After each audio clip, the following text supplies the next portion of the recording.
Welcome back, guys. I trust you are doing well. Now, the bond between a father and a daughter is usually said to be a very special and powerful one. Practically, you would usually find that daughters are most often closer with their fathers than they mostly are with their moms. It's a natural thing. You find the opposite of that for sons and their mothers as well.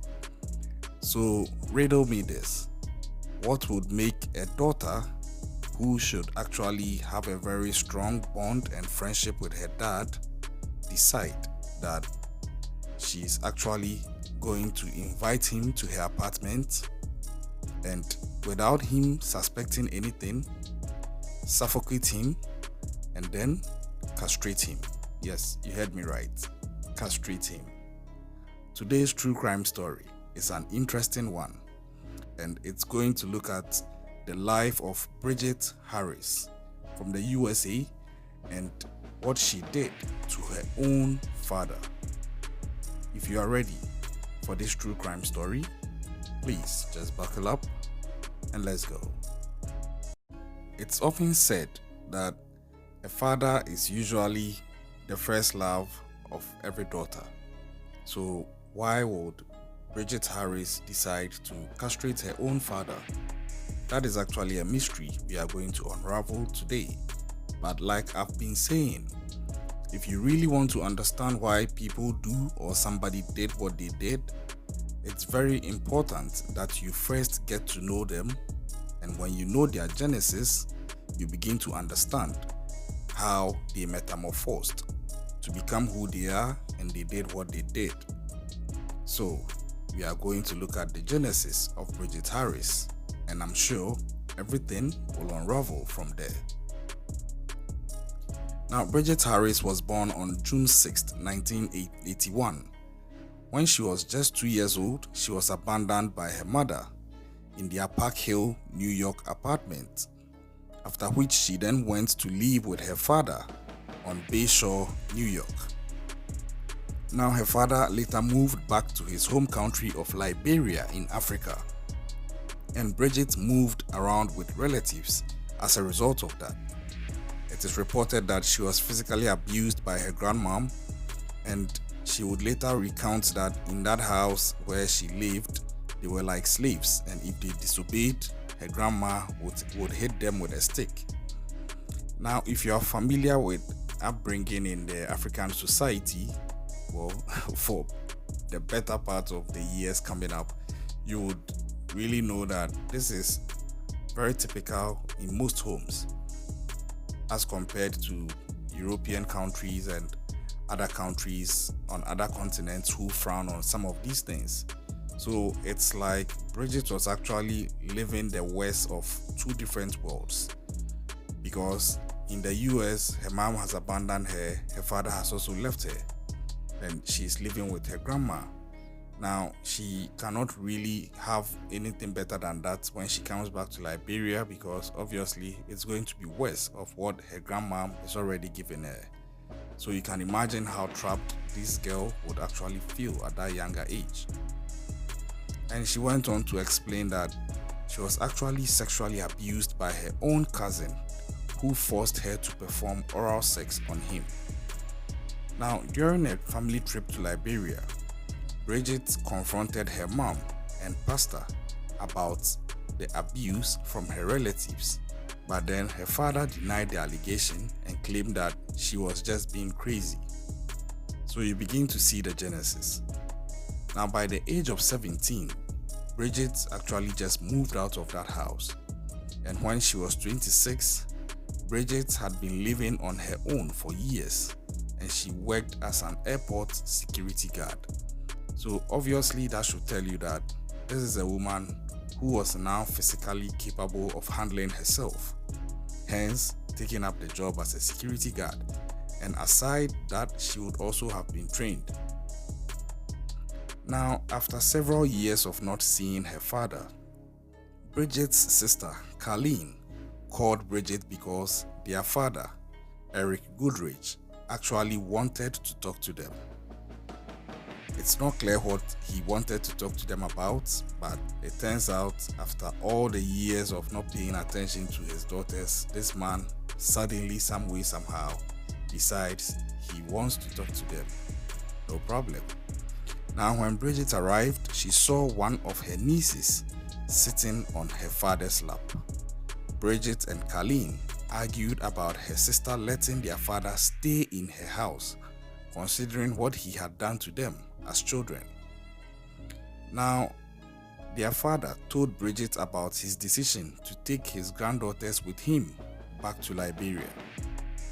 And on July 28, 2007, Brigitte decided to see her father alone in her Rockaway apartment to try and reason with him and try to convince him actually not to take the girls with him back to Liberia in Africa.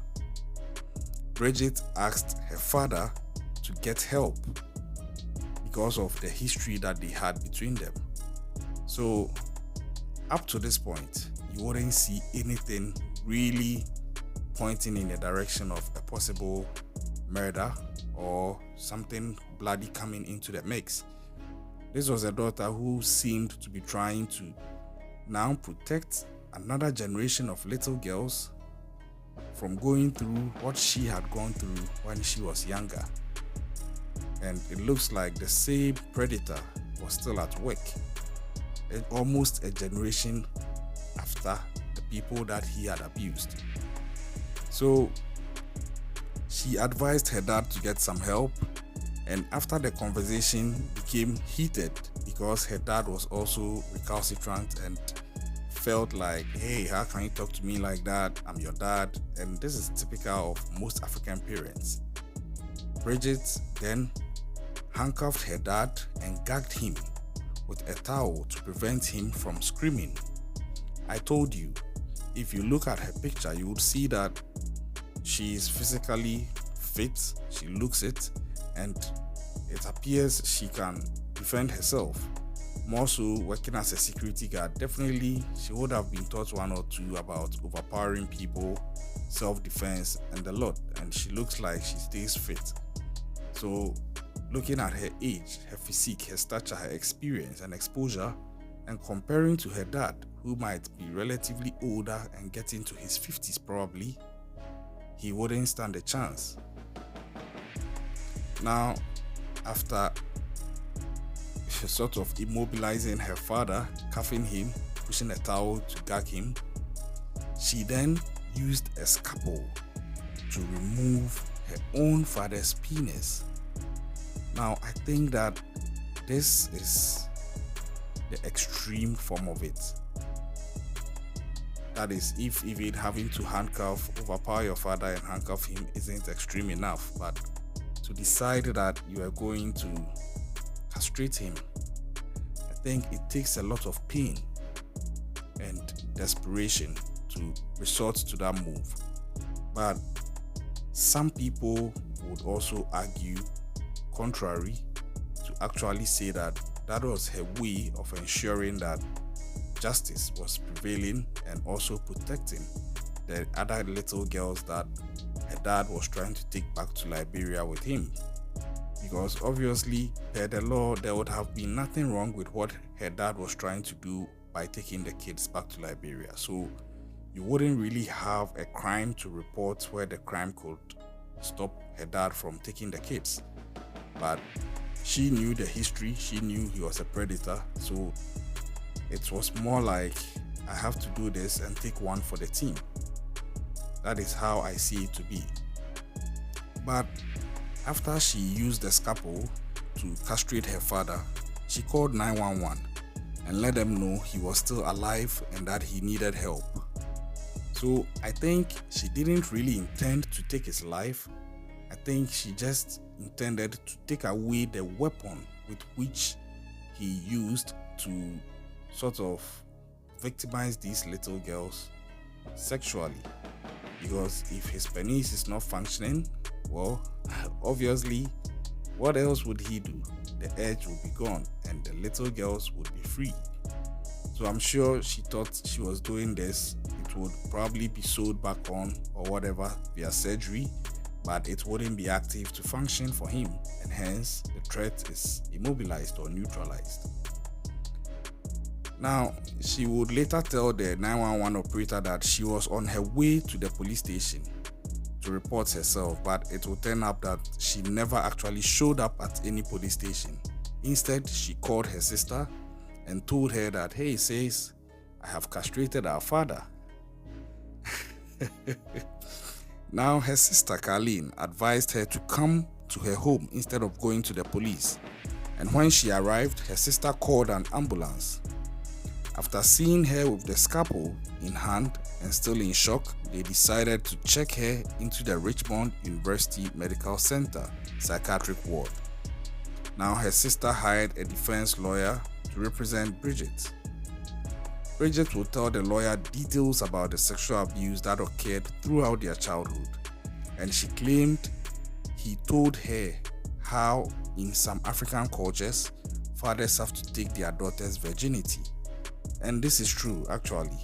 If you are not aware, I'm actually based in Africa myself, in Ghana, and I'm aware that there are some cultures outside of Ghana too, but on the African continent, where fathers actually do this.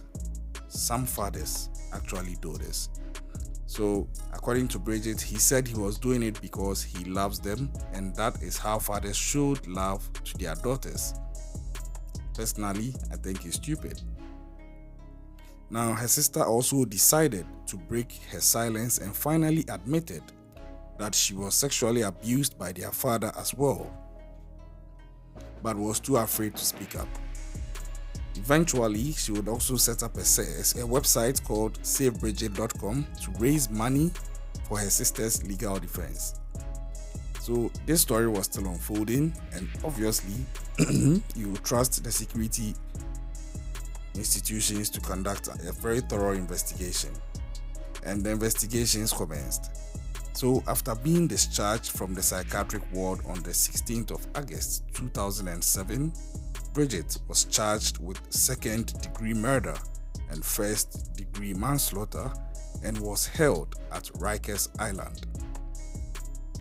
Now, Brigitte, who had actually referred to herself as Lady Vengeance and the original Dark Angel on her MySpace page, had claimed that she had not intended to kill her father and gone on to say that, I quote, "I felt that I had to stop him, take away his weapon." So it's exactly like I said.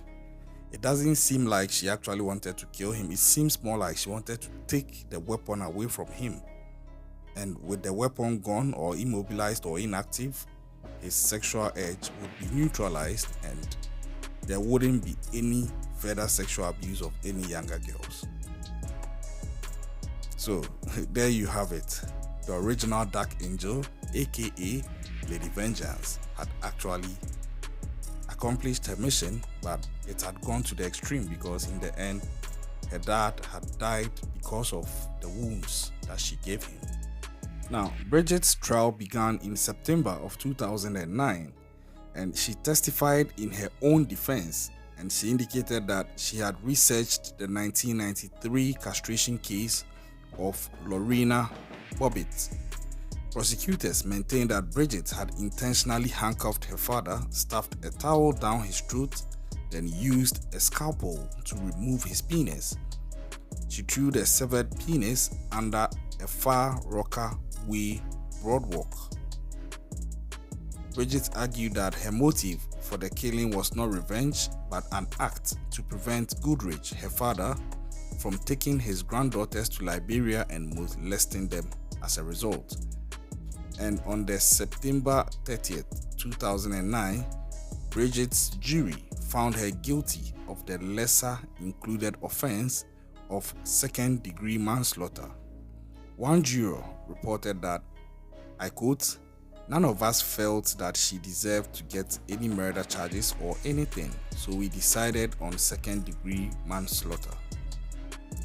In the aftermath of all this, despite jury letters, Queen's Supreme Court judge called Arthur Cooperman sentenced Brigitte Harris to the maximum of 5 to 15 years in prison.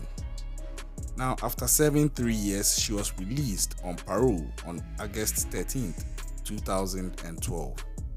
Brigitte said, and I quote, "I don't think killing him was the answer. I can't believe I actually did it. The only thing I had in my mind was to stop him." She also stated that she wants to work for the advocacy group called Steps to end family violence when she gets out of prison. Brigitte's case was profiled on some TV shows, but then, she would also get a lot of love from various groups who saw her as a victim who was actually seeking to protect other people from being victimized like she was, and as such, she didn't deserve to go through the punishment that she was given, and it was rather important that she is treated as a victim and actually considered with more leniency. As we speak, Brigitte Harris is actually done with her time and is looking to reform herself back into society. So now you tell me, what do you think about this case? Do you think Brigitte is justified in what she did, given the history of sexual molestation she was suffering, or she had actually suffered at the hands of her own father with her sister as well? Do you agree with her course of action? Do you think she should have even been jailed at all? I know this would be a heated argument, and I'm going to be following the comments to see how the swing will go. Personally, I believe that what her dad did, if he actually did it, was very wrong, because I don't believe that you have to do those things to your daughters, whatever the culture is. But dead men don't tell no tales. He's not here to defend himself. But then I think that Brigitte should and could have found a better way of going about it that wouldn't have ended in the person's life being lost. That is my view. Subscribe to our channel if you are yet to do so, and if you're a returning subscriber, thank you so much. We appreciate you. Hit the subscribe button, hit the notifications button, leave a comment in the comment section. It's free, but it means the whole world to us. Catch you another time. Until then, like I always say, please just stay safe out there and keep an eye out.